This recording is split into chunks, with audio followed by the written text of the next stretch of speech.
Welcome to the Self-Aware Solopreneur podcast.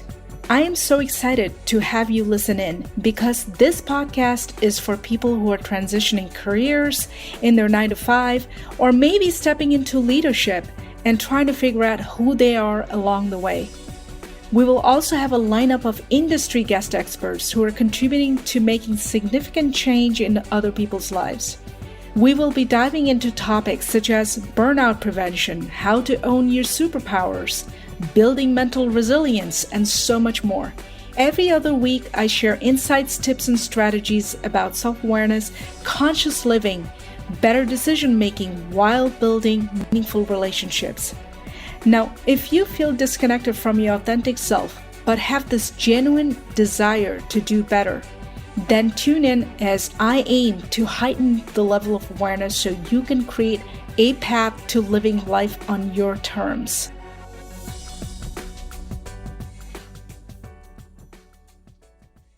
Well, hello everybody. Welcome to another episode of the Self-Aware Solopreneur podcast. Today's episode is very special. And it's special one of the few reasons. One is I have a guest that I've invited that I've known for quite a few years. I would say more than 5 years in total. And we go way, way back. And I've asked her like, hey, would you want to come over and talk to me about being a solopreneur and running a business as a parent? And she said yes. So I'm super thrilled to introduce you to my guest. Her name is Sandy Gribbin. And those of you who have no idea who I am, just real quick, I am the founder and the creator of the Self-Aware Solopreneur movement. I help tell your untold stories, your values, and your mission to bring it all together so you can create your genius operating system. Anyway, right now I'm really excited to switch over the story and the perspective that I'm really excited to bring to you guys. If you are a solopreneur, especially a female solopreneur, and someone who is actually thinking about maybe you're running a side hustle or you're dibbling and dabbing a little bit of ideas what to do next. Or maybe you are already in the business and you are someone who is still trying to figure out where is your place in your industry or in your market or whatever that is, okay? We all go through those phases. So, which brings me to Sandy, who grew up as a competitive Highland dancer. Sandy actually never thought much about overuse injuries or proper body mechanics during movement. It wasn't until 10 to 15 years later of still dancing with the same intensity and drive that led to numerous bouts of shin splints, Achilles tendonitis, and oh my God, I don't know if I can pronounce that, plantar fasciitis.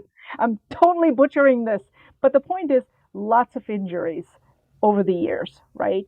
Yeah. And she needed to change her training focus. So as a competitive dancer, Sandy turned her focus to being, how to train smart and learn the importance of recovery and resting while improving her own fitness level through targeted strength training, body mechanics, and alignment.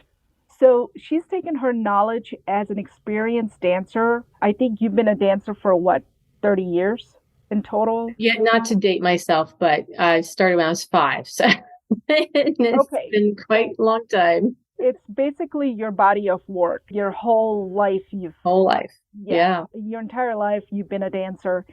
And she's also a certified personal trainer, which I'm going to tell you guys how we met, to develop different methods of fitness training known as Fit for Real by Studio Fit. So she's the founder of Fit for Real by Studio Fit, and she's also a personal trainer, in which reminds me how we met, which was like 7 or 8 years ago at Gold's Gym when I was taking cycling classes and taking different fitness group classes.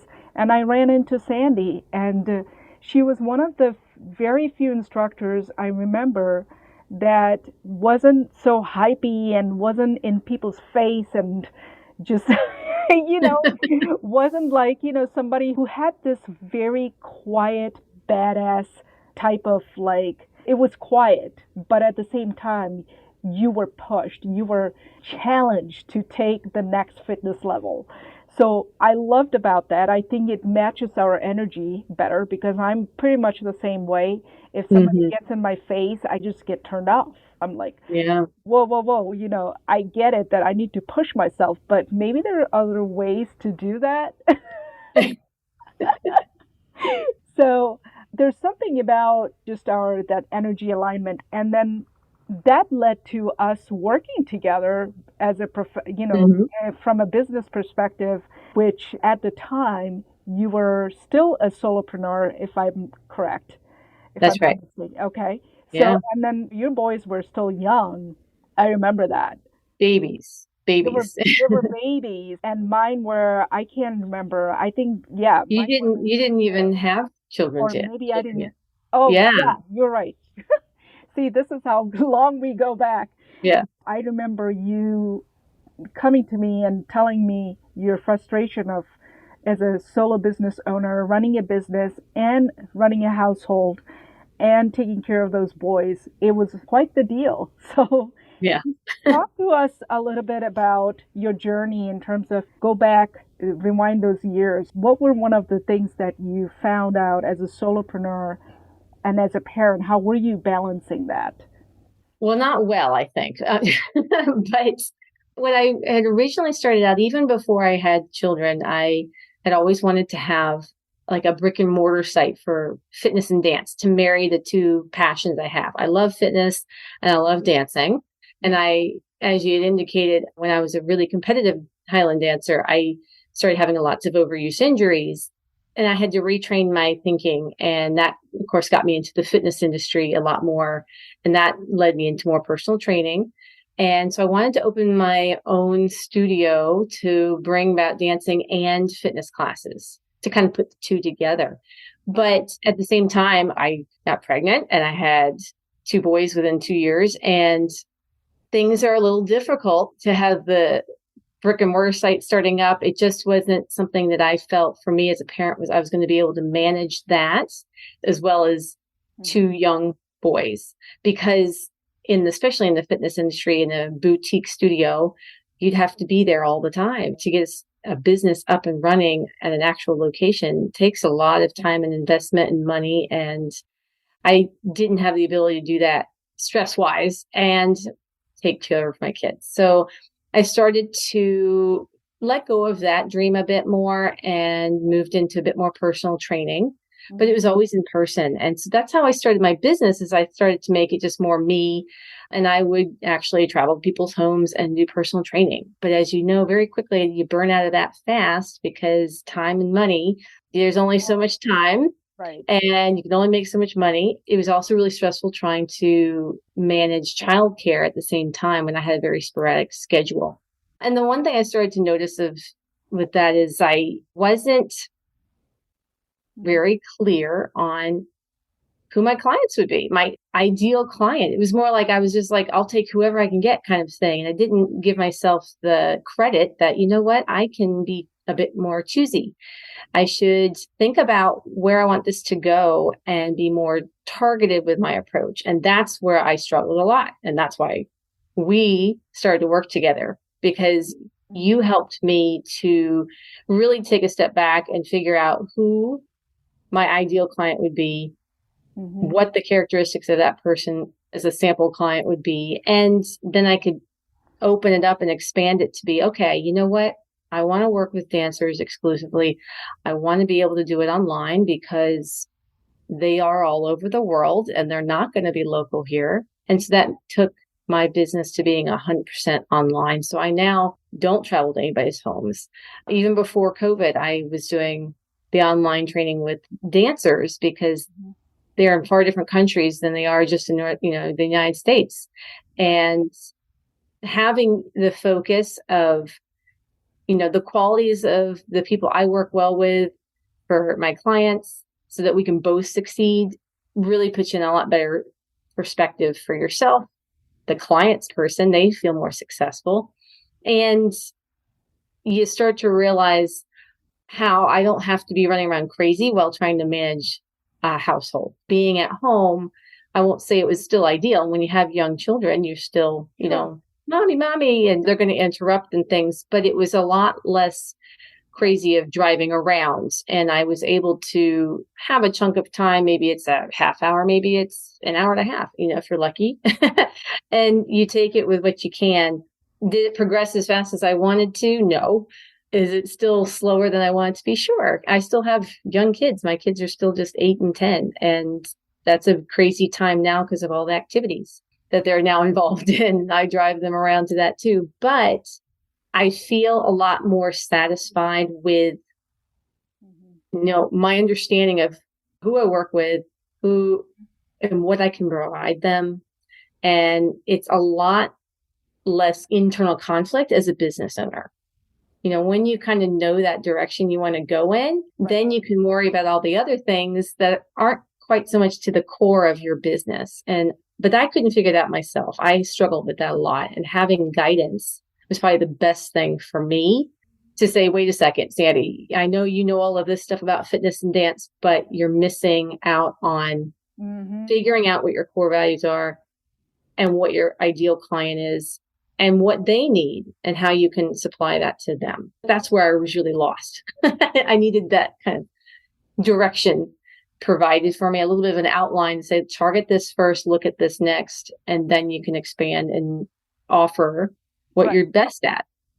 Yeah, and I think you did that too. Okay, so I will hit on two things. One, I think you were very smart about going the online kind of route where you took the brick and mortar idea and how do you actually, scaling is not the right word. It's actually how do you transfer that passion into a more of a expansive side, right, of your business. And I think if you look at pre-COVID and post-COVID, I would think that almost 80-90% of the businesses had to change and had to re-strategize their businesses because they couldn't keep, it's just not sustainable, right? So the fact that you did that even years before COVID hit, it's a great example to show that how you can capitalize on your time and better. And make more, not just make more time for yourself, but also make more money. Right. And, you save a lot more money. You save a lot. Not driving around, you save a lot more time. Absolutely. Yeah, absolutely. So I would say one of the things you brought up was that you were kind of doing a little bit of that and a little bit of this, where you were doing personal training and where you were doing that. So I know that that was a struggle for you. What I wanted to ask you is that, do you remember how did we conclude with, okay, dancers is what spoke to you? And I remember going back to your story and when you told me that, hey, I've been a dancer for a gazillion years. This is my passion. And I remember asking you, I think, if you could do one thing that you could carry on for the rest of your life, what would that be? And I think you did mention Highland dancing. Oh, sure. That was specific as you can get. Yeah. Whoever is listening to this, that is as specific you can get. And I think for some solopreneur, for some business owners, that is a hard call, right? Like if you didn't have a particular background or a specific skill set, then how do you hone into this one particular thing? I don't want to say that you were lucky, you were fortunate in that sense, but also at the same time, it would have been easy for you to go to that other route, which is, okay, I'm going to be a coach or a fitness coach, or I'm going to be a personal trainer. So now you are fighting through the noise. And so many personal trainers out there, so many fitness coaches out there. I mean, every week I get some sort of a spam from a coach or coach saying that, hey, do you want to get healthier? Do you want to get fit and all that? And I just immediately, it's just noise to me. So Tell us a little bit about what was that like when you started to actually own that little island, so to speak. Like there's not many Highland competitive dancer trainers or coaches. No. Yeah. Well, that was the biggest reason why I got into it. It was Hmm. it was such a problem. Like I remember how I used to train, Hmm. you know, and I'm not competitive anymore, but I still dance and I still dance on a touring show and I'm a dance director and choreographer for a show. And I started to realize, you know, once I got into my 20s, there's just no way with this style of dancing. It's so hard on the body. There's no way you can dance 4, 5, 6 days a week that same kind of way. You can't train the same when you're older, especially after having children. Things changed again. So Right. I started to realize you have to be smarter. And why do other dancers stop dancing when they get to be in their mid 20s? I mean, sure, they may go off to school and they may work or get married or, you know, have children or become an adult and do more adult responsibilities. But a lot of them stop dancing because they would have a bigger injury and they were getting injury and then they just get better and then they come back to another injury and get better and then come back to another injury. And so they just sort of give up. Hmm. And because that seemed to be the thing that was common, and that doesn't have to be the case. So I started to notice there's a dearth of information that was being, you know, not there for teachers, dance teachers to use and dancers to use. So I have dance teachers that reach out to me saying, Sandy, can you help provide training services for my studio? Or, you know, I have a dancer, she struggles with Right. her leaps or hikes or has shin splints. She needs to be training, but not by doing dancing, doing something else, cross training, strength training, that kind of stuff. So being able to find whatever your niche is, being able to find something that sort of kind of goes a little bit against what's already out there. And like you said, when you have a health or a fitness coach, which I am, you know, I understand that when you have just the general kind Hmm. of throwing out of what you see, it becomes noise because you see it in the grocery stores. Every magazine out there says the same kinds of things.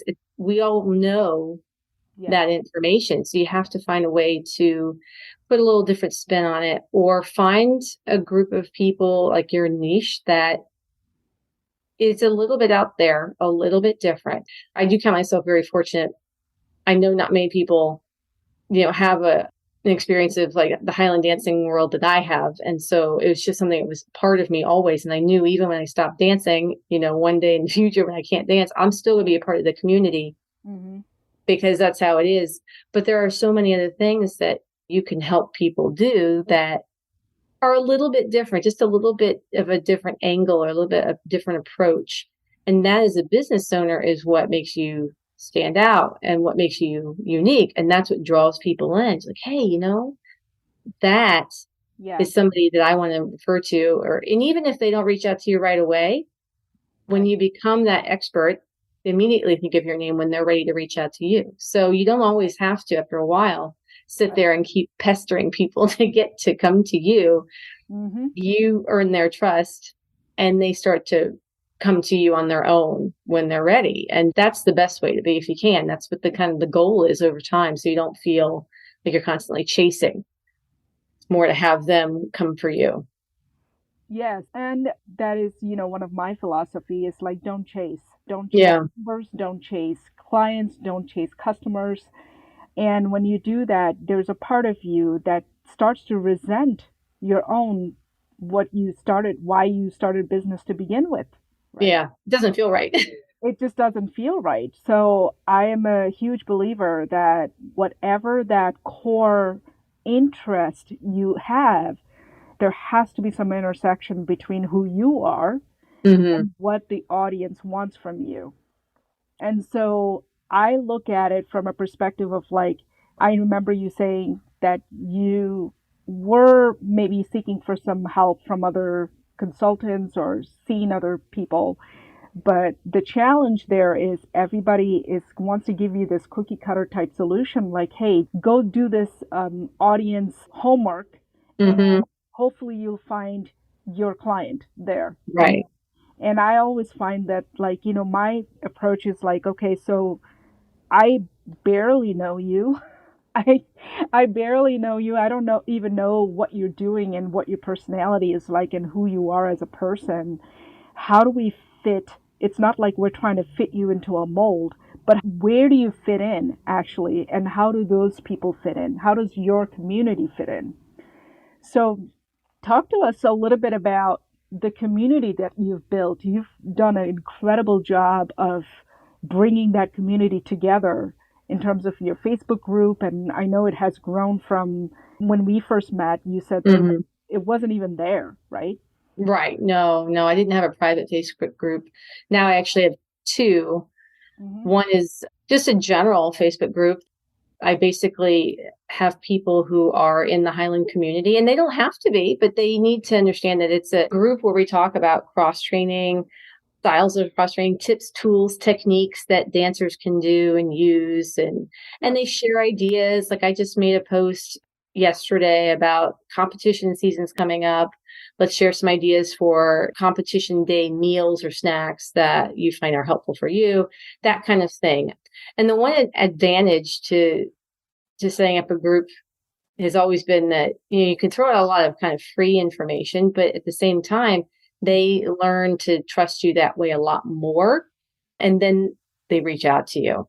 So those that reach out to me and work with me one on one or work with me on a little bit certain types of programs that I do for Hmm. dancers, they get put into a team fit for real Facebook group. And it's very small, it's very intimate. And those are it's like an accountability group. And it just helps them stay on track. They can interact with each other, say, hey, I'm really struggling with this exercise. What have you done? Or this is a big win for me today. I've done this, that kind of stuff. So that's a new thing that I started to do. And it doesn't work for everybody, but it works well for certain dancers that like that kind of group Right. environment. So it even fosters more community that way. But I was lucky that when I started my Facebook group, the free one that's anybody can join, I have a group of people that already followed me on my personal page that are in the Highland community, and they knew me from Right. doing workshops and things like that. And so I had started on my own private personal page, just my own Facebook page, and started doing things about dancing and cross training. And then I eventually started the group, and slowly, steadily, it grew. I began to do a newsletter, and that helped to grow things a lot more as well, because then they could see a little bit more information. They could start to see I'm professional and I try to provide valuable tips that they can use. Hmm. And they start to gain that trust, and then they want to do more. Okay, let me join the Facebook group. And that has been one of the best ways to build the audience. Right. And then they start to interact with each other. They like that. Being able to interact with people all around the world is a pretty cool thing. And sometimes they even run into each other in dance competitions. And so they like, wow, I finally get to meet you after 3 years. I can meet you in person. And so it's just a cool experience. But I won't lie, it's taken time. It's taken a long time. It's taken a few years, and it's taken a lot of consistency during the few years. So it's not like I've ever had a viral video or post happen and I'm like, all of a sudden, boom, I'm up 500 followers. That doesn't happen to me. It hasn't happened to me. Yeah, I think going back when we met, it's not like you started at zero. You already had a pretty Right. decent sized audience. The issue that I think what you were struggling with, like, how do I get them to be in a community Yeah. environment where they can actually talk to each other and ask you Just much questions more, or, yeah, it was more yeah, focused. It was much more right, focused, which I didn't have before. It was kind of vague. right, right. So we're coming to pretty much an end, but I wanted to give the audience a little bit of like, if you were to, and I know there's lots of lessons there, but if I ask you like, hey, what would be your one biggest lesson? You'd be like, there's so many. Where do I start? Right. But let's say if you, if this was someone who treading the water, who's trying to figure out what is their next focus or what should they be really doing, what's the one lesson that you can part from your journey that could help them sort of being also as a parent try to figure that out. Like, okay, yeah, if you don't have to have it all figured out in one Right. in 1 year either, But here's the one snippet. Here's one thing that maybe can help you get in the direction of where you need to be. And obviously, this is a very broad question, but Right. yeah. Well, I'm going to say there's two things, but the second one's really quick. Really, the main thing I think for me was, especially as a parent, you start to feel like you have to figure everything out for yourself on your own or with your partner or whomever you have sharing as you're raising kids and things. But it's very easy to think I've got to do it all on my own, and therefore I need to do my business all on my own. I am a solo entrepreneur. I don't have a business partner, nor do I have, I'm married to a husband who's great, but he doesn't have a single clue about how to help me, even so I can talk to him about it, but he can't really provide, he can support. Yes. No direction there. And that's not his fault, just the way it is. Right. So my biggest thing was I did need some help with direction from the business end. I went to school. I got my master's degree. I know everything from the physical and I know everything physiology wise. I know when I get into my business and do the work, I can do that. But as far as direction, I needed to know that it's okay to reach out for help and have somebody provide some guidance. And that is one of the biggest things that help for me. I know what I'm good at. And there's a lot of things in being an entrepreneur I'm not great at because I didn't learn it. Right. So that brings me to the second thing, which is be patient with yourself. It may not happen quickly, and that's okay. I prefer it to happen slowly and I have time to spend with my kids versus I don't have the time to spend with my kids because I'm so busy trying to reach some sort of goal that I may reach, but what if I sacrifice? So that's the business choice that I made. When I talk to a lot of female entrepreneurs, sometimes there's a part where I can sense that it's hard to ask for help. Yes. It's one of those things where if your whole life you've been pouring into others, you've been caring for others, how do you do that? How do you do that for yourself? So what would be your, not necessarily advice, because I think we all have our own advice, but what would be your perspective in terms of it is when it was okay for you to ask for help? Like when you realize I don't have to do this all on my own. I think you just got super frustrated. When you're trying to tread water and you feel like you're drowning more than treading, that's when you ask for help. You want the lifesaver to help you out. So that's beating your head against the wall. It starts to hurt after a while. And if you don't change it, then you're going to continue to feel that way. And so for me, I was tired of feeling that way. Awesome. Yeah, I think that's helpful because sometimes we don't go to the doctor until it's really, really painful, right? Right. I know you do a lot of preventative measures and injury and stuff like that, but how often do we do that for our businesses if you think about it? Right. Well, exactly. Right. So it's the same idea, but we don't feel that pressure until something breaks in our business, right? So, that perspective is really, really, really amazing what you just said. And if any of you want to learn more about Sandy, she has this amazing resource on her website. I think it's still there, right? If I'm not mistaken. It's the 7, but it's for dancer. But I think when I was working with you, I'm like, I do all these. Yeah. Yeah, I do all these. So we should do all these. We should be doing all these. It's a very, very helpful and effective guide. So what is the guide again? If you remind me. It's there's 7 key tips to being the best dancer, like to be successful as a dancer. Right. These essential tips that dancers should be doing for their own health, but often aren't. And they do very much carry over to anybody, really. Right. And I only remember that resource only because I vividly remember working on it. Yes. So I'm not I'm not trying to be biased here, but I will say that it was a really helpful guide. Whether you're a dancer or not, doesn't matter. If you're looking for something that's effective and it's no BS type of guide, it's there on her website. And I will put it on the show notes so you can go visit her website and everything. So thank you, Sandy, so much for coming on to the show. And I really enjoyed this. I know for sure that whoever's listening to this will get a lot of value out of it. Right. covered some really key points where being a solo business owner and a parent and trying to keep all the ducks in a row is never easy, but we've come a long way, right? We've come a long Yes. way. So Yeah. it's possible. If it's possible for you, I think it's possible for a lot of people. So, I agree. I agree. It's okay. And patience, and exactly. Yeah. And I think one of the things is important is to be compassionate with yourself and not hmm beat yourself up if something doesn't work out or if something is just not going exactly the way you want it. So, anyway, well, thank you. And I hope to see you guys on the next episode. And if you have any questions, don't forget to subscribe. Let me know what your top key takeaways are. And I can't wait to connect with you. Bye. Bye.